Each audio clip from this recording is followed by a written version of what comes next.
सबको जय मसीह की। आप सबका स्वागत है एल एलियन बाइबल की शिक्षाओं में। प्रकाशित वाक्य अध्याय 6। हम आज इन 4 घोड़ों के विषय में बताएंगे, जो तो आप कमेंट करके जरूर बताएं कृपया करके। इन 4 घोड़ों का जो एक रहस्य है वो हम जो देखते हैं कि इनका जो आना था इन घोड़ों का वो तो पूरा हो गया। जो यूहन्ना ने जो दर्शन देखा था वो पूरा हो गया है आने का।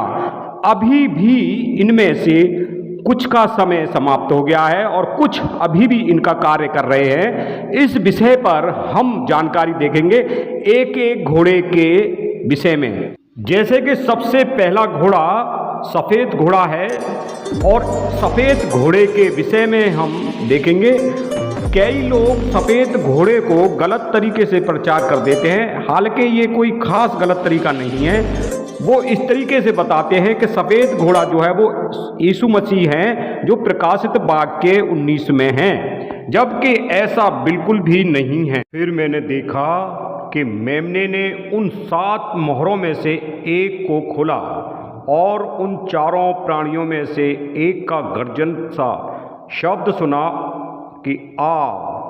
और मैंने दृष्टि की और देखो एक श्वेत घोड़ा है और उसका सवार धनुष लिए हुए है और उसे एक मुकुट दिया गया और वह जय करता हुआ निकला कि और भी जय प्राप्त करे।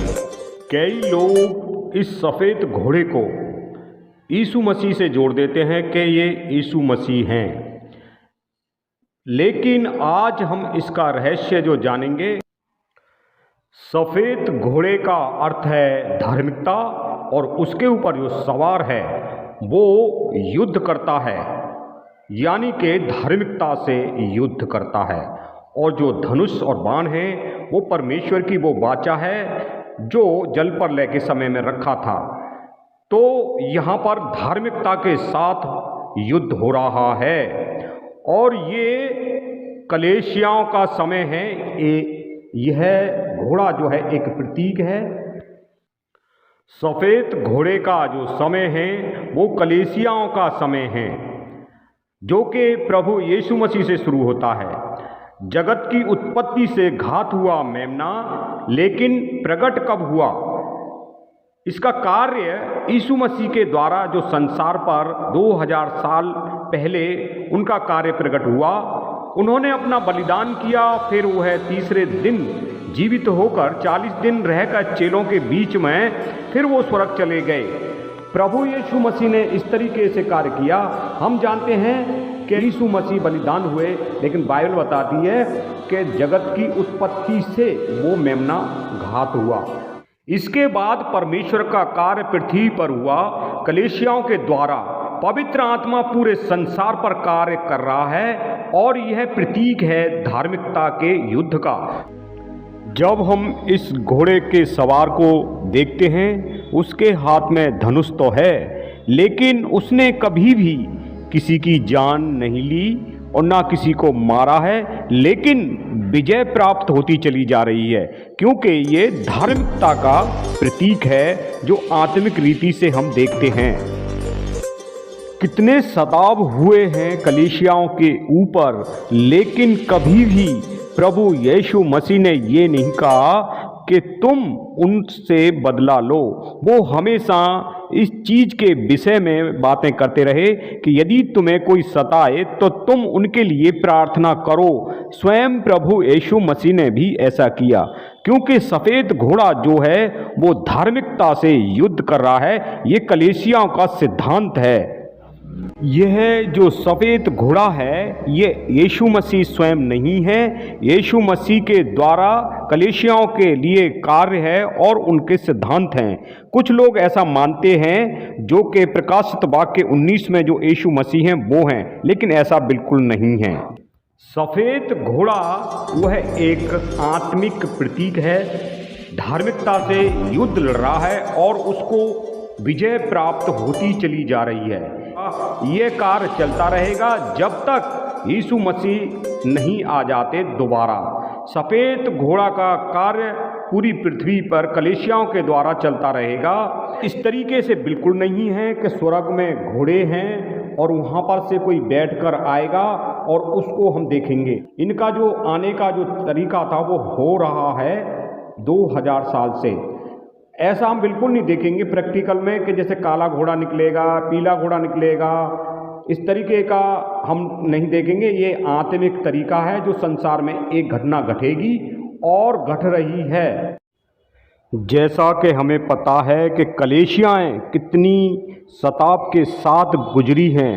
कई बार लोगों ने कलेशियाओं को बंद करवाने के लिए बहुत प्रयास किए हैं कि और यहाँ तक कि यीशु मसीह के जितने चेले थे उनको मरवा दिया और विश्वासियों को भी मरवा दिया, जिंदा जला दिया।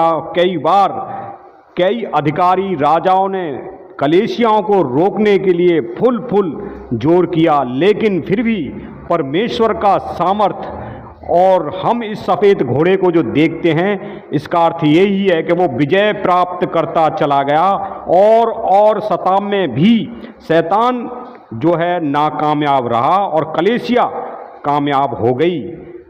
हम इस चीज़ को जानते हैं अच्छी तरीके से कि कलेशियाँ किस तरीके से सताप का सामना किया है, लेकिन फिर भी आज हम पूरे संसार के अंदर परमेश्वर का सुसमाचार फैलाने में, उसका राज्य लाने में, यीशु मसीह का सामर्थ बताने में कामयाब रहे हैं। और जब उसने दूसरी मोहर खोली तो मैंने दूसरे प्राणी को यह कहते सुना कि आ। फिर एक और घोड़ा निकला जो लाल रंग का था। उसके सवार को यह अधिकार दिया गया कि पृथ्वी पर से मेल उठा ले, ताकि लोग एक दूसरे को वध करें, और उसे एक बड़ी तलवार दी गई। यह भविष्यवाणी शुरुआत का जो शताब है वहाँ से चालू हो जाती है और धीरे धीरे आगे चलती रहती है। जैसे कि हम मत्ती में देखते हैं जो यीशु मसीह ने स्वयं कहा मत्ती 24:7 में, क्योंकि जाति पर जाति और राज्य पर राज्य चढ़ाई करेगा और नाम के कारण सब जातियां के लोग तुमसे बैर रखेंगे। तब बहुत से ठोकर खाएंगे और एक दूसरे से बैर रखेंगे और अधर्म के बढ़ने से बहुतों का प्रेम ठंडा हो जाएगा, परंतु जो कोई अंत तक धीरज धरे रहेगा उसी का उद्धार होगा।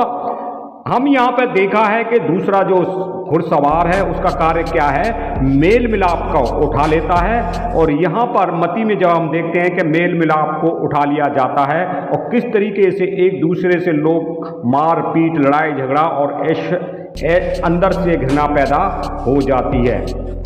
और हमने इसके अनुसार देखा कि कितने लड़ाई झगड़े पृथ्वी पे हुए और जाति के ऊपर जाति और राज्य के ऊपर राज्य हम सुनते चले आ रहे हैं कि इस तरीके से हो रहा है।